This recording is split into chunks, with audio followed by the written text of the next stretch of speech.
JNU BBC की विवादित documentary पर जेएनयू में बवाल, स्क्रीनिंग के दौरान पथराव का आरोप। छात्रों का प्रदर्शन। राजधानी दिल्ली की Jawaharlal Nehru university JNU university में जेएनयू छात्र संघ जेएनएसयू द्वारा बीबीसी की documentary India the Modi question की स्क्रीनिंग को लेकर बवाल बढ़ता जा रहा है। जेएनयू प्रशासन ने स्क्रीनिंग रुकवाने के लिए विश्वविद्यालय की लाइट कटवा दी है।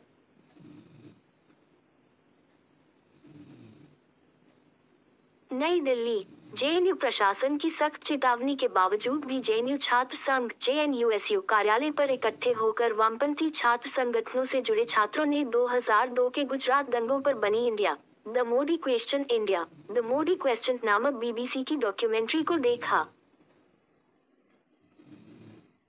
छात्र डॉक्यूमेंट्री की स्क्रीनिंग छात्र संघ कार्यालय में लगे प्रोजेक्टर पर न कर सके, इसके लिए जेएनयू प्रशासन ने कार्यालय के आसपास की बिजली भी कटवा दी थी। इसके साथ ही वहां जैमर लगवा कर इंटरनेट सेवाएं भी बाधित करा दी थी।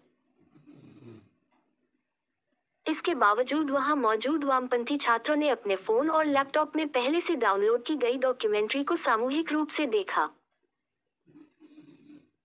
वहीं कुछ छात्रों ने जेएनयू परिसर से बाहर निकलकर भी मोबाइल का इंटरनेट चलाकर डॉक्यूमेंट्री को डाउनलोड किया। कार्यालय में की डॉक्यूमेंट्री की स्क्रीनिंग।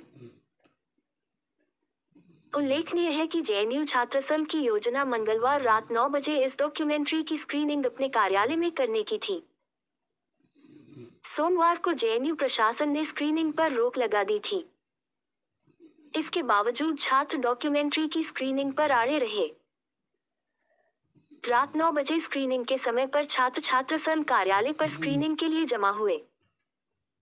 कार्यालय की काट दी गई बिजली, मगर स्क्रीनिंग दिखाने की योजना पर पानी फिर गया, क्योंकि छात्र संघ कार्यालय के आसपास बिजली काट दी गई थी। छात्रों ने प्रशासन की अस्वीकृति के बावजूद इसे आगे बढ़ाने की योजना बनाई थी। जब बिजली चली गई तो एकत्र हुए छात्रों ने इसे मोबाइल और लैपटॉप पर साथ बैठकर देखा। पुलिसकर्मी भी रहे तैनात।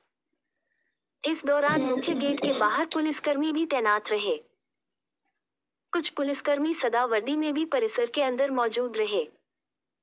मीडिया को भी गेट के बाहर ही रोक दिया गया था। उल्लेखनीय है कि वामपंथी छात्र संगठन student federation of India SFI की केंद्रीय कार्य समिति ने अपनी सभी राज्य इकाइयों को इस डॉक्यूमेंट्री की स्क्रीनिंग कराने का निर्देश दिया था। आयशी घोष ने लिया स्क्रीनिंग का फैसला। जेएनयू छात्र संघ अध्यक्ष आयशी घोष ने एसएफआई की दिल्ली प्रदेश उपाध्यक्ष होने के चलते केंद्रीय कार्य समिति के निर्देश पर डॉक्यूमेंट्री की स्क्रीनिंग कराने का निर्णय लिया था और स्क्रीनिंग को लेकर इंटरनेट मीडिया पर पोस्टर और परिसर में पैम्फलेट भी बांटे गए थे। इस पर संज्ञान लेते हुए जेएनयू प्रशासन ने एडवाइजरी जारी कर कार्यक्रम रद्द करने की सलाह दी थी और ऐसा न करने पर स्क्रीनिंग में शामिल होने वाले छात्रों पर सख्त अनुशासनात्मक कार्रवाई करने की भी चेतावनी दी थी। इस एडवाइजरी का जवाब देते हुए जेएनयू छात्र संघ ने प्रशासन से ही सवाल पूछे थे कि जेएनयू एक्ट में ऐसा कहीं नहीं लिखा हुआ कि यहाँ किसी फिल्म या डॉक्यूमेंट्री की स्क्रीनिंग नहीं हो सकती। विद्यार्थी परिषद ने स्क्रीनिंग की निंदा करते हुए भारत की छवि को खराब करने के लिए वामपंथी छात्र संगठनों पर बीबीसी का साथ देने की बात कही। पत्थरबाजी का लगाया आरोप। डॉक्यूमेंट्री देख रहे छात्रों ने आरोप लगाया कि उन पर विद्यार्थी परिषद के कार्यकर्ताओं ने पत्थर फेंके। हालांकि विद्यार्थी परिषद ने इससे इनकार किया है। खबर लिखे जाने तक पुलिस भी पत्थरबाजी को लेकर छात्रों से पूछताछ करने में जुटी थी।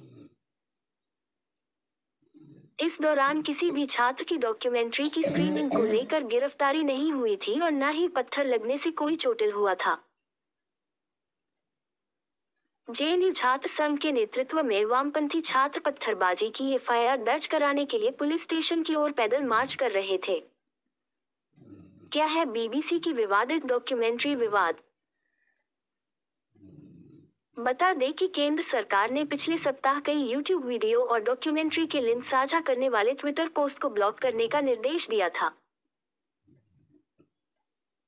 मालूम हो कि 2 पार्ट में बनी बीबीसी डॉक्यूमेंट्री, जो दावा करती है कि उसने 2002 के गुजरात दंगों से संबंधित कुछ पहलुओं की जांच की थी। हालांकि इसे विदेश मंत्रालय द्वारा प्रोपेगेंडा बताकर खारिज कर दिया गया। विदेश मंत्रालय ने बताया कि इसमें निष्पक्षता की कमी है और औपनिवेशिक मानसिकता को दर्शाता है।